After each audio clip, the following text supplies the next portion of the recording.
오늘은 욥기 36장 말씀 통해서 고난이 내게는 유익이라 이런 제목으로 같이 이제 은혜 나눕니다. 욥의 세 친구들은 욥이 고난을 받는 것이 그의 죄 때문이라고 보았습니다. 그러나 엘리후는, 여기 본문에 나오는 엘리후는 욥이 죄의 문제로 고난받는 것이 아니라 하나님의 깊고 오묘한 섭리와 뜻에 의해서 고난을 받는다고 주장을 했습니다.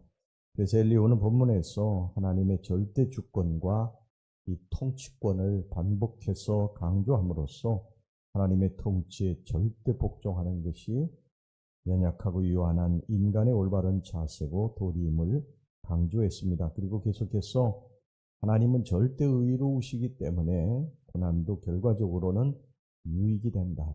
당장은 힘들고 어려울지라도 반드시 유익이 된다는 신앙 진리를 선포했습니다. 실제로 이런 진리의 선포는 당시 모든 고난은 이 죄의 결과라고 보던 고대 세계의 신앙관과 비교할 때 엄청난 고차원적인 신앙이었고요.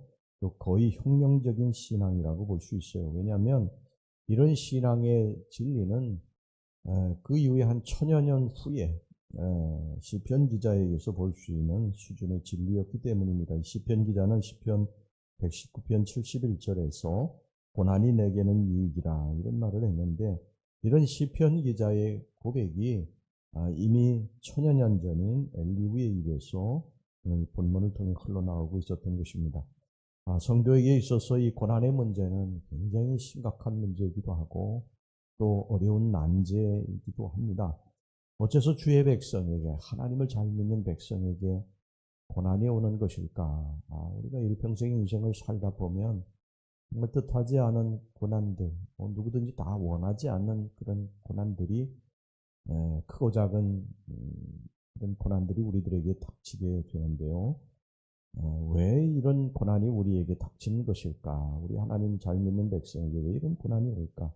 이런 신앙 문제를 놓고 이 시간의 본문을 통해서 함께 해결받는 시간이 되기를 바라겠습니다. 첫 번째, 고난은 우리들에게 상중적인 교훈을 주는데요. 오늘 여기 본문의 말씀은 고난의 의미를 세 가지로 분석을 합니다. 첫째는, 고난이라고 하는 것은 과거 부지 중에 지었던 우리들의 죄를 기억나게 한다는 것입니다. 9절 말씀을 보겠습니다. 그들의 소행과 악행과 자신들의 교만한 행위를 알게 하시고, 이는 곧 고난이 자신이 지었던 과거의 그러한 행실을 깨닫고 회개케 하는 역할을 한다는 것입니다. 누구든지 고난이 오게 되면 자기 자신을 한번 뒤돌아보게 됩니다. 고난 속에서 왜 이런 고난이 내게 왔을까? 이렇게 뒤돌아보면서 내가 이것 때문이 아닐까? 이렇게 짚이는 것이 있죠. 그런 짚이는 것들을 깊이 생각해 보게 됩니다. 잘 생각이 나지 않으면 또다시 한번 또 생각해 보고요. 또 생각해 보고, 혹시 내가 하나님 앞에 불순종한 것이 있지는 않을까? 내가 하나님 앞에 나도 모르는 숨겨놓은 죄가 있지 않을까? 내가 입으로 하나님 앞에 혹시 범죄한 것은 없을까? 이런 수많은 생각들이 그마등처럼 스쳐 지나갑니다. 그리고 그것 중에서 이제 하나 짚힌 것이 있으면 그것을 끄집어내게 되죠. 하나님 앞에 끄집어내면서, 하나님, 제가 이런 문제가 아직 하나님과 해결이 안 됐습니다. 하나님 용서해 주시옵소서. 그리고 하나님 앞에 죄를 회개하게 됩니다. 그리고 다시는 이제 그 죄를 범치 않게 되죠. 이렇게 하나님께서는 부지 중에 범한 죄악을 깨닫게 하시고 회개케 하시고 다시금 선하고 의로운 삶을 하기 위해서 고난을 주신다는 거예요. 그 다음에 두 번째는 오늘 여기 본문의 말씀에 당신의 깊고 오묘한 섭리와 뜻을 이룰 목적으로 고난을 주신다는 것입니다. 10절 말씀, 귀를 열어 교훈을 듣게 하시며, 이렇게 말씀을 하고 있습니다. 그러니까 하나님께서는 연단을 통해서, 고난을 통해서 택한 백성들을 훈련시키셔서 당신의 깊고 오묘하신 뜻을 발견하게 하십니다. 고난을 통해서 인간의 약함을 깨닫게 하시죠. 인간의 이 삶이라고 하는 것이 별것 아니구나, 이런 것을 깨닫게 하시고요. 인간이 하나님을 의지해야 살 수 있구나. 내가 내 힘으로 인생을 사는 줄 알았더니 그게 아니었구나. 하나님이 나를 도와주시지 않으면 나는 건불만도 못한 인생이구나. 이것을 깨닫게 된다는 거예요. 고난이 오기 전까지는 이걸 잘 깨닫지 못합니다. 인생을 마치 내가 딱 사는 것으로, 내 경험으로, 지혜로 사는 것으로 그렇게 생각하는데, 고난이 올 때 비로소 그런 것들이 얼마나 부질없는 것인가. 정말 부질없는 것이구나. 이런 것을 이제 비로소 깨닫게 되고, 그러면서 하나님을 더 의지하게 되고, 하나님 더 붙들게 됩니다. 하나님 앞에 한 번이라도 더 나와서 기도하게 되는 것이죠. 그 다음에 이 세 번째 고난이라고 하는 것은요, 결과적으로 장래의 죄악, 이런 불의를 방지하는 역할을 합니다. 10절 오늘 본문의 말씀에 죄악에서 돌이키게 하시나니 이렇게 말씀을 하고 있죠. 지금 나의 고난은 미래의 더 큰 심판에서 나를 보호하는 역할을 합니다. 죄 짓는 사람에, 죄 짓고 살아가는 사람에게 징계가 없으면요, 심판이 없으면 그 죄를 계속 반복하게 되어 있어요. 반복하는데 더 큰 죄를 짓게 되어 있습니다. 인간은 그렇습니다. 작은 죄에서 그것이 들통이 나게 되면, 발견이 돼서 사람들에게 알려지게 되면 그 죄에 대해서는 다시는 이제 가까이 하려고 하지 않는데, 이것이 드러나지 않게 되면 괜찮구나 생각하고 그것보다 조금 더 나가게 됩니다. 죄로. 그러면서 우리는 걷잡을 수 없이 더 큰 죄악으로 빠져들게 되는 것이죠. 마약하고 똑같습니다. 죄라고 하는 것도. 여러분, 부모가 자식이 잘못했을 때에 그것을 발견하면 부모가 회초리를 들게 됩니다. 그래서 회초리를 들어서 그것을 바로잡죠. 이렇게 해서는 안 된다. 이것이 너를 망칠 수 있다. 이걸 가르쳐 주죠. 그러면 그 아이가 그것에 대해서 이제 다시는 똑같은 죄를 짓지 않고 이 더 큰 죄로 나아가지 않게 되는 것입니다. 근데 만약에 이것이 발각이 되지 않으면 조금 더 그러면서 나중에 정말 걷잡을 수 없는 그런 큰 징계를 당하는 죄를 짓게 되는 것이죠. 그러므로 우리는 고난을 당할 때 주를 대적해서는 안 됩니다. 18절 말씀, 그대는 분노하지 않도록 조심하며 많은 뇌물이 그대를 그릇된 길로 가게 할까 조심하라. 우리의 머리로는 하나님의 우리를 향하신 놀라우신 뜻과 섭리를 다 알 수가 없습니다. 그죠? 우리 피조물은요, 조물주이신, 창조주이신 하나님이 이끄신 삶을 그냥 아멘 하고 믿고 따라가야지요. 그러니까 여기서 믿음이 굉장히 중요한 것이죠. 따라가야지 여기에 대해서 우리들이 원망하고 대적하고 그래서는 안 됩니다. 그냥 모든 것이 나중에 합력해 선을 이룰 것이다. 나를 사랑하신 우리 주님, 나를 위해서 독생자도 아끼지 않고 십자가에 내어주신 내 사랑하는 주님이 모든 걸 합력해 선을 이루어 줄 것이다. 우리가 이것을 믿고 나아가야 될 줄로 믿습니다. 그죠? 우리는 하나님의 뜻을 왜 그러셨습니까? 왜 하나님이 이렇게 하셨어요? 이렇게 물어도 답은 없어요.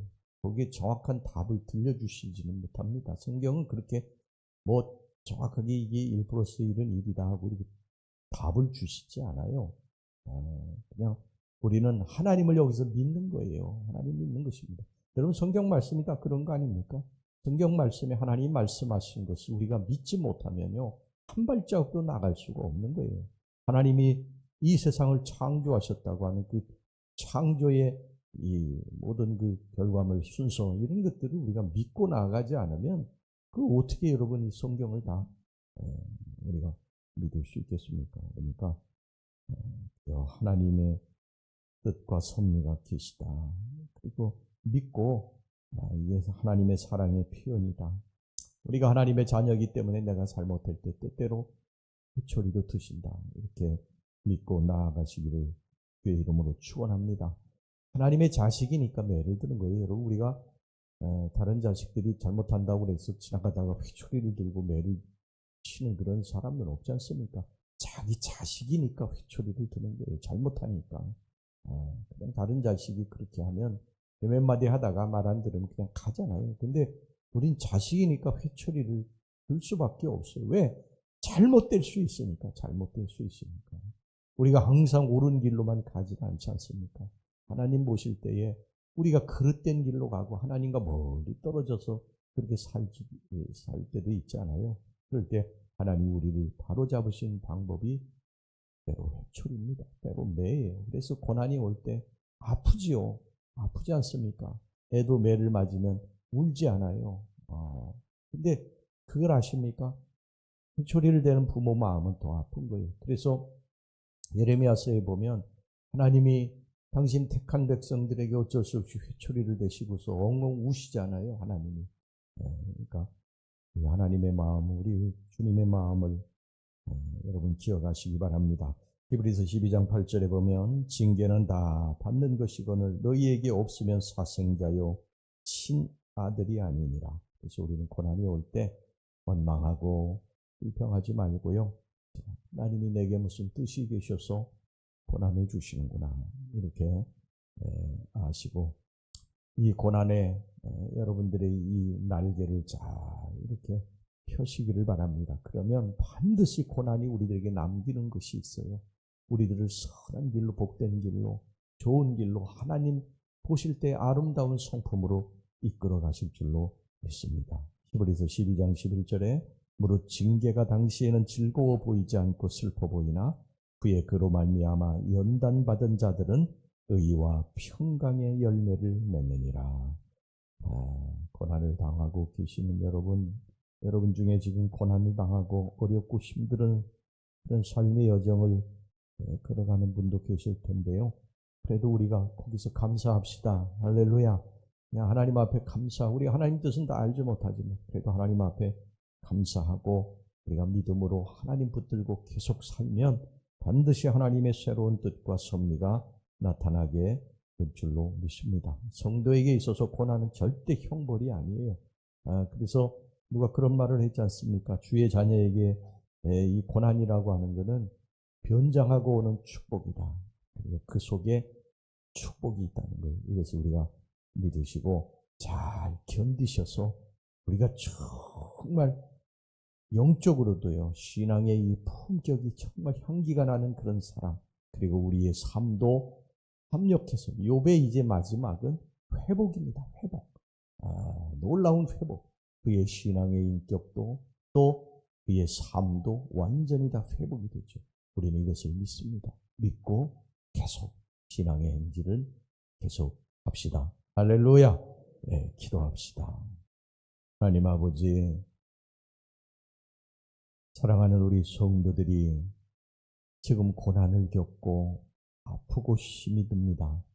어떻게 이 고난을 견뎌야 될지 막막하기만 하고 힘들고 어려운 이런 신앙의 난제들이 우리들을 짓누를 때 그래도 하나님 우리들이 하나님을 믿고 나아가게 해 주시옵소서. 왜 이런 고난이 오는지 우리 알지 못하지만 분명히 거기에 하나님의 뜻과 섭리가 있음을 믿고 하나님이 우리를 사랑하심을 믿고 하나님이 우리를 버리지 않으실 것을 믿고 믿음으로 주님 앞에 계속 나아가게 하여 주시옵소서. 예수님의 이름으로 기도하옵나이다. 아멘.